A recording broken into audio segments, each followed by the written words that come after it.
Hey, and welcome to the Stories Unveiled podcast, where we talk about the purpose in every story and how to live in freedom from your past.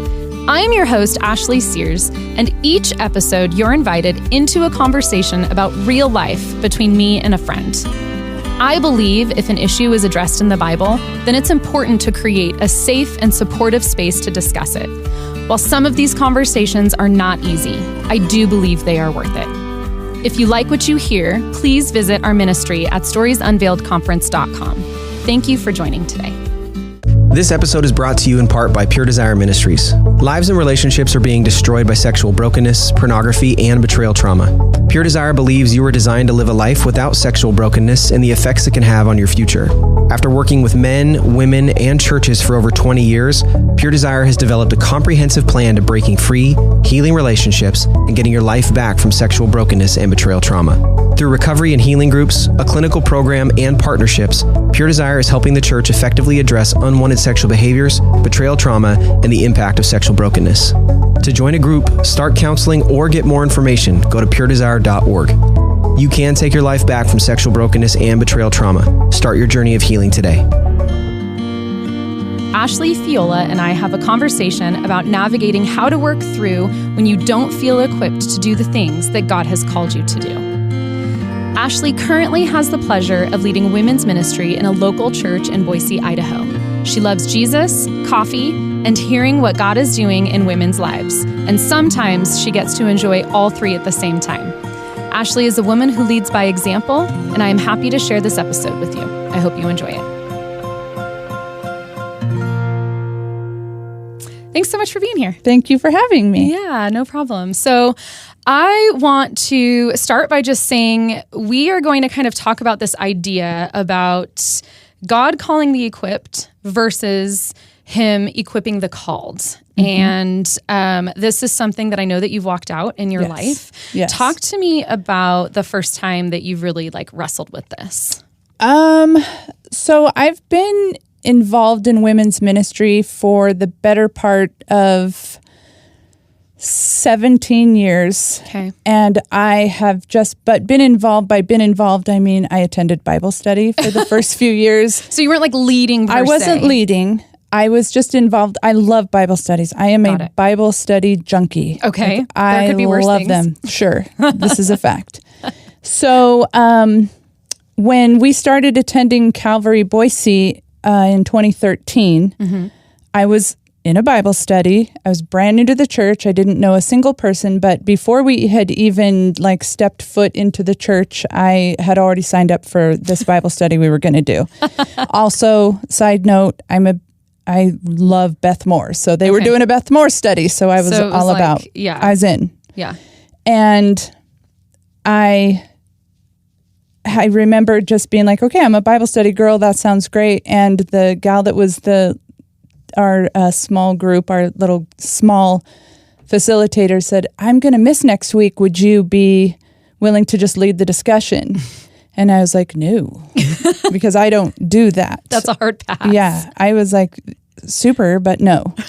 And she's no, I really think you could do this. And I'm no. And there's nothing to it except to just lead a conversation. But to me, that was literally God asking me to do something that I did not feel equipped to do. I wasn't equipped to lead a Bible study, or even if it was just a small group. I think there were maybe 10, possibly 12 of us. But to me, that was oh no, I'm not. That's not what I do. Okay. I just sit and I answer your questions and I involve myself in conversation. Yeah, I can engage. Yes, but not so much the please lead. So that's where I feel that was the first, to me in ministry. Yeah. That's probably the first time I felt Him starting to call me out and me saying, no, thank you, please. Yeah, there's something more. Right. Because you actually made a good point in ministry. Yes. You're a mom and I'm a wife. And I spent 15 years in high-end retail. Mm-hmm. So, and I was in management. Yeah. So leading is not the issue. Right. It was leading in ministry. Yeah. And there's a difference between secular worldly, Yes. being a leader, and Right. there's just something a little bit more maybe reverent or how could God possibly use me? Yeah. Okay. So as Christ followers, I believe that we all have this like general calling on our life. And I feel like it's to love God, to follow Jesus, and to lead others to do the same. Yes. Obviously, that's a very basic breakdown. Right. But how this plays out really does look different for so many people. And I know just for me, I believe that sharing our stories is a very tangible way to share Jesus. So I use my story and I help others use their story in a way that's hopefully impactful. Talk to me about how this plays out for you in your life. I think I just always bring it back for me. So when God did start calling me into ministry, the one thing that he was very clear with, and let me make it clear that when I say he spoke to me, or I literally like almost hear the audible, Ashley, we're going to do this kind of a thing. And he really did say, okay, I'm going to use you in women's ministry. I have this plan and this path, and I'm going to use you. But the thing is, I need you to do is to be very transparent, because there are no perfect Christians. No. There was one. His name was Jesus, and none of us are like that. He was Jewish. And this is a fact. But the Jesus being Christ, meaning, to Christian being Christ-like. Absolutely. Okay, I get all that, but transparency is especially with women. Yeah. Because as you said, we play so many different roles. And so I feel like just playing out my walk with him, and I feel like each of us probably has more than one testimony. Yeah, absolutely. And I know what mine would look like in the beginning. I know what it's looked like towards the middle. I know what it looks like today. And my beginning testimony was I was not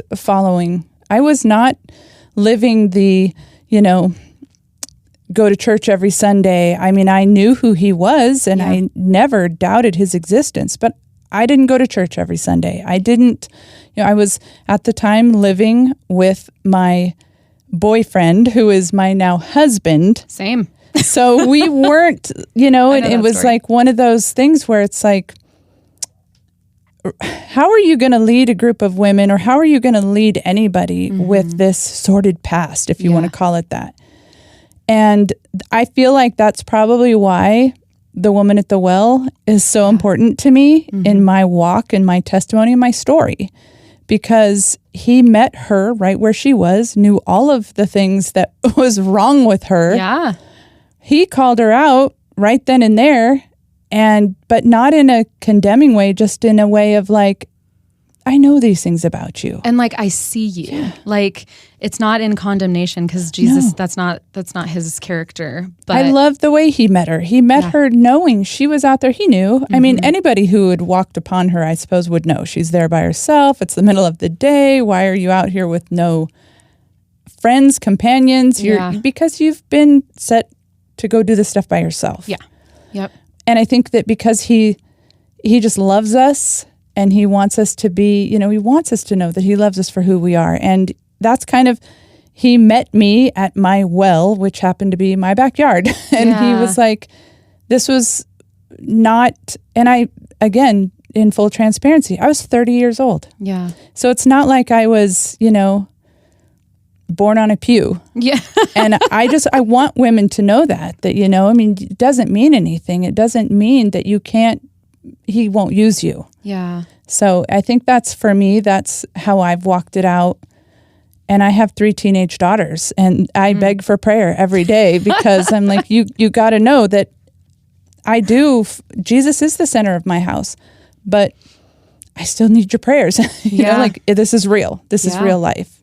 So to me, I feel like that's what's the most, I think that's how he and I have kind of worked this out. Like, I'm going to use you to tell your story to people, to women, and you have to tell them the truth. Yeah. So I'm asking a question that you didn't know I was going to ask, but do you mind sharing about that day in your backyard? Oh, it was in July of 2002. Okay. And we were living at the time in Scottsdale, Arizona. Okay. So it was, well, I won't say it was hell, but it was hot. And it was nighttime.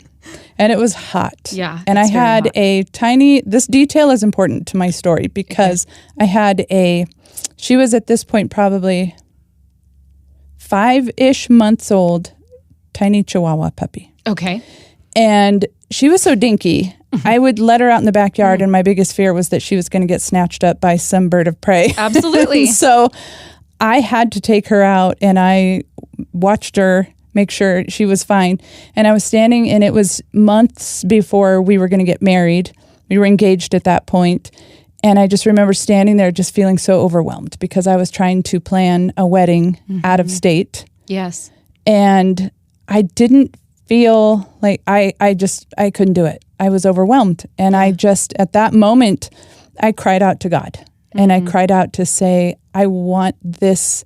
And let me just also say that I was marrying a man that I have known since I was 14 years old. Okay. We went to junior high together. We graduated from high school together. We started dating right out of high school. So at that point, we have already been together for 11 years. Yeah. But being his girlfriend versus being his wife felt huge. Yeah. And I wasn't ready for that. How are you not ready after 11 years with the same guy? I wasn't. Okay. So I asked God, I want you to please help me and bless this union, bless this marriage. Just let me be a good wife. Just let me know how to do this. I want the best. And he said, I think that moment was the first time I had audibly heard him say, I'm already doing those things, but what are you going to do for me? And in that moment, I knew I had to go in the house and tell him, I'm moving all my stuff into the guest room. A separate bedroom. And that's where I will be until I am Mrs. Yeah. And without missing a beat, he said, okay. Yeah. He didn't question. He didn't ask me like what happened. He just went, okay. And so I knew that God had already been working. And so in that moment, I feel it's like when that was my well moment. Like he knew the man inside the house was not my husband. Quite literally. Yeah. And he gave me, he just, in that moment, just equipped me with that courage and that strength and that absolute peace. Yeah. And that's what it delivered to me from that day until we're sitting right here is this absolute peace that only comes from him. I love that. That's amazing. So you and I were at an event recently together, and I heard you say that you don't like women. I will obviously give a little backstory.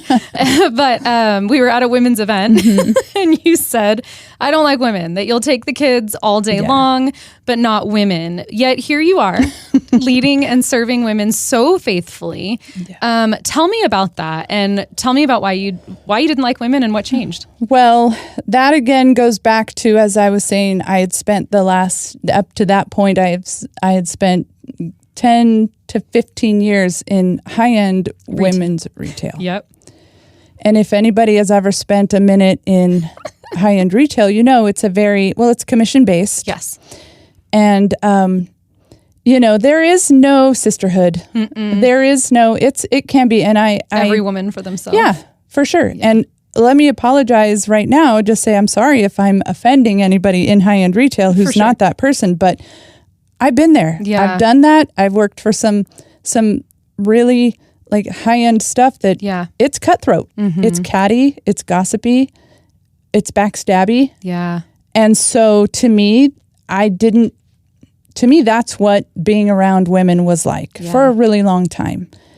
And I didn't think in my mind that this whole sisterhood thing existed. I didn't think that anybody that wasn't your blood relation could possibly be family and friend and just somebody that you'd be like, I love you, and mean it. Yeah. Instead of being like, I love you, that's great. Oh, and by the way, that customer that you had all those clothes on hold for, I sold those to her. Yeah. That's the world I was in. Yeah. And so I did not want to be, I was very happy to bring my little Bible study materials and do my thing and then be like, okay, great, see you next week. And that was that. Because it was you and God. It was totally, it had to be. It had to be in that season of my life. It had to be. And I had 3 little girls, and I was just trying my best to be the mama, and it was just, that was what I was thinking. And when we started attending Calvary Boise, my thought process was I wanted to be the mama that teaches the kids their little signs and their little songs and do the crafts, because I still have a box full, and I still have these, and I loved it. And I wanted to be the one that when the girls, the little kids would come home and tell their mama, oh, I learned this verse. Miss Ashley told me this verse, and show her mom and dad all the signs and stuff. And so that was what I was going to do. Yeah. And almost from the get-go, God was like, no, you're going to do women's ministry. And I'm not kidding you. It was a back and forth, a big back and forth. Because I was like, no, we don't want to do, no. We don't do women. We don't. We do children. I want to do children. Mm-hmm. But what he's kind of just kept showing me is, and the visual in my mind, and I know other people have seen this visual, heard this visual, used this visual, but the visual that kept coming up in my mind was when, like, you're traveling on a plane and they, the flight attendants tell you if you're traveling with a small person, you put your mask on first and then put theirs on. Yeah. Because why? Mm-hmm. Because if you're out of it, you can't help this person. Now this little person is helpless. Right.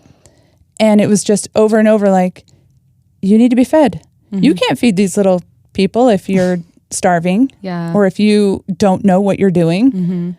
And I've been experienced that a time or two before where and I think that this all correlates to how I didn't feel equipped. Yeah. And I think that was part of it too. It's like, I have no business, I still saw myself as that woman at the well who had no business leading anybody to the water. Yeah. Because I was still gulping it, you know, and all that. So 10 years later, fast forward, I love being with women more than anything. It is my passion. It is the love of my life is to be just in a room full of women who love Jesus and want to talk about him and how he's changed their lives. And I love the questions. I love the conversation. I just love being part of that and just knowing that that's who I want to feed now. That's who I want to come have them be like, oh, I just came from this Bible study and you know what? I am good enough. I am enough. Jesus loves me. And maybe then they can go and give that water to their kids. Mm-hmm. So we wrestled a lot, back and forth, but you just have to let him. He knows what's best. He knows what's best. Because now, in all transparency, when the week of VBS came up, I was like, okay, bye-bye, have fun. So see, that's how, and I think I shared this too at the event, but I was actually the complete opposite. Like I just wanted to work with women. That's always been my passion, especially women who feel like they don't have purpose or they don't have value or worth or whatever, like to just come alongside and just pour into women. And God was like, no, I'm sorry, you're going to work with children. And I was like, probably not. That's just probably not what's going to happen. But like you said, when you step into obedience and you do what he's asking you to do, whether you're equipped or not, because the truth of the matter is we may not be equipped. Right. Like we may not be, but that's kind of the beautiful thing about it is that kind of this difference between does he call the equipped or, does he just equip the called? Because if he's calling you to do something, he will give you everything you need. Yeah. And so, and sometimes even just our experience and our story is enough to be equipped to meet people where they are. So that's amazing. So tell me about maybe some different moments or seasons in your life when you felt very ill-equipped, at whether it was a task at hand or a season before you, whether it's in ministry or family or... I think that just in leading up to everything, there are parts of me that have always felt a little ill-equipped to do things because in my mind there's no, let's just be honest, there's always somebody out there that's going to do it better than you, that's going to be, this, that, or the other thing. But I just have always felt that, I guess it's just like what you tell your kids, just try your best, just do your best. But I can give that advice all day long. It's just to take it or absorb it for myself is just sometimes I will still do that to this day when I'd like you, oh, hey, we have this event. We'd love to have you speak at it. I'm like, no. What could I possibly talk about? I'm like, okay, what do you want me? Or, just all the little, even the little tasks, like, oh, we want you to help us with this, or, hey, I just want to pick your brain about women's ministry. And I'm, and for a flat second, I'm like, so what? Like, I honestly, like, there's that part of me. Yeah. But I just feel like that it's not they aren't huge. I mean, outside of stepping into this role or stepping into that role, I mean, in the past with this whole ministry thing, like it started off just like, well, I just need you to fill in for me at the table. And I was like, no. And then it was, okay, well, we're going to have you do we're going to give you your own group. Mm-hmm. No, it's like, that's okay. I'm pretty sure she knows more than I do. Yeah. I think it's just second guessing all the time. Mm-hmm. Like there's got to be somebody who's more equipped for this. Well, and it's interesting because you're right. There's always going to be somebody better in the room or not in the room, but somebody better, right? At anything, whether you're looking at sports or even, I mean, it's easy to play that comparison game. Yes. To compare ourselves to the people that are better than us. But they might be better in one way where, your strength is in another. And you're being called to do this thing, whatever this thing is, in the season that you're in the place that you're in. I could have looked at when I started Stories Unveiled or even approached about this podcast or anything and like, no. Yeah. There's so many other people that have really successful, amazing podcasts or events or women's ministries. Right. I mean, like, you said you love Beth Moore. There are so many people like that, right? But she's just a normal person who is just like us, and they all are. And so to just recognize and kind of stand in our humanity, but that God, we're just as important and our story matters just as much. And again, God just meets us there. He totally does. And it's funny because like you were saying, and I feel more... When I was young, I was very much the whole decades leading up to me finding Jesus and just giving my life over to him, it was all about me. It was the whole Ashley's world, and nothing else mattered really. So I wasn't like super in a hurry to have kids. Okay. And then when I did, like that is the one thing though that I know beyond a shadow of a doubt that he did equip me to do, because I love those girls more than I could love anything. Yeah. And, God willing, I'm doing a decent job with them that they wouldn't listen to this and be like, really, mama? But I feel like that was never in question. I don't really question a whole lot of the stuff. Yeah. Because I also know the best part of them is that they're human. Mm-hmm. And I think that is another thing that God knew what he was doing, because he had to like teach me that you're a human. Mm-hmm. So you're going to have little humans. Yeah. And you can't expect anything more from them other than the fact that they're humans. Yeah. And even that moment in the backyard where I was like, I just need to know I'm going to be a good wife.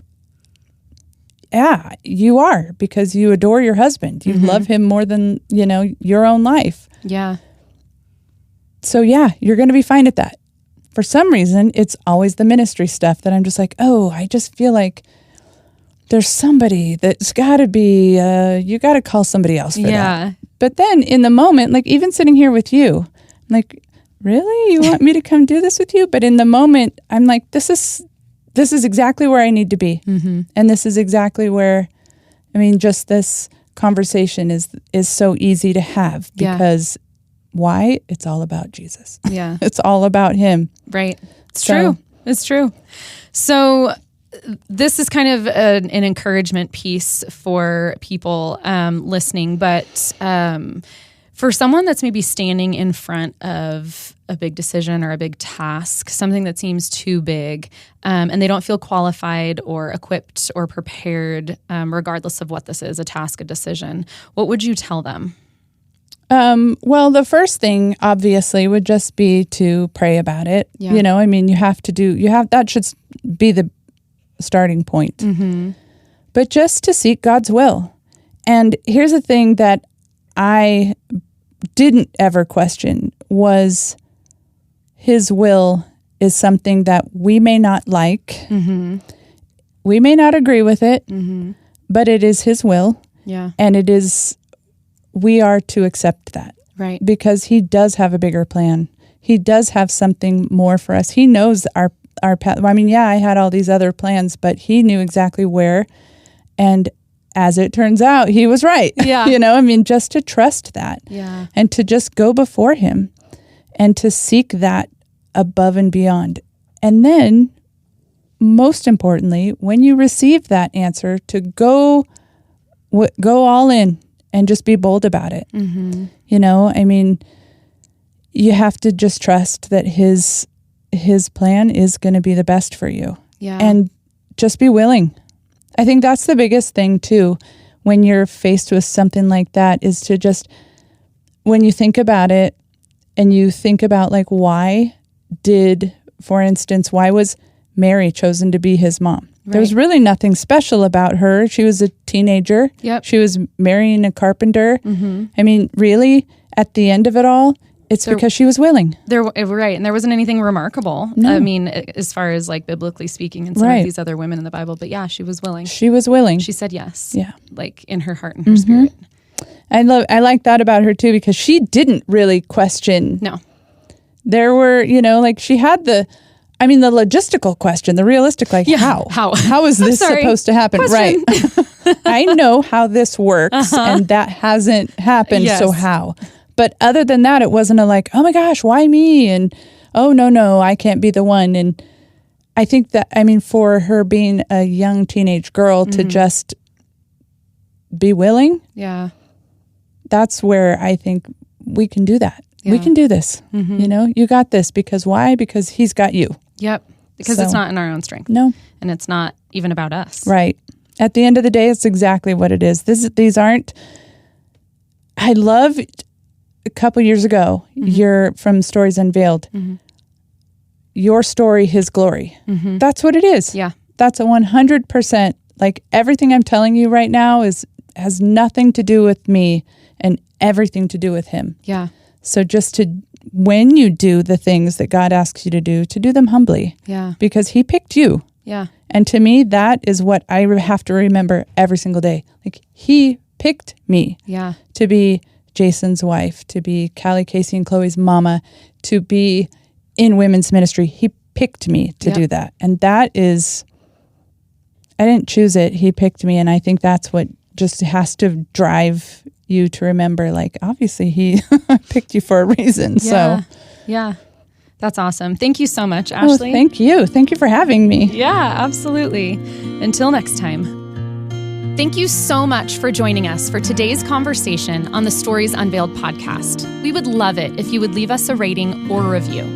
If you would like to learn more about Stories Unveiled and our events, go to storiesunveiledconference.com or follow us on Facebook or Instagram at storiesunveiled_. The Stories Unveiled podcast is created in partnership with KTSY and Barefoot Media Ministries.